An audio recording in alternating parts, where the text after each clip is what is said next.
آپ کسی کو بیوقوف کہیں، میں کہوں دنیا کا ہے، ہو سکتا ہے وہ بیوقوف ہو اور ہو سکتا ہے وہ بیوقوف نہ ہو، ایسے ہوتا ہے، کوئی حرف آخر تو نہیں ہے نا۔ مگر اللہ جس کو کہہ دے یہ بیوقوف ہے، یہ احمق ہے، یہ پاگل ہے، اسے پاگل نہ ماننا بھی کفر ہے۔ کس کو کہا؟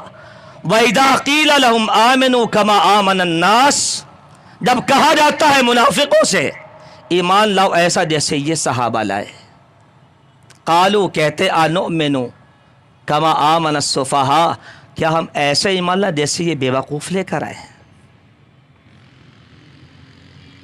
اللہ نے دفاع کرتے ہوئے کہا، شان سمجھانے کے لیے، مقام بتانے کے لیے، الا حرف تحزیز، آگاہ ہو جاؤ، خبردار ہو جاؤ، انہم ہم السفہاء، یہ بیوقوف ہے۔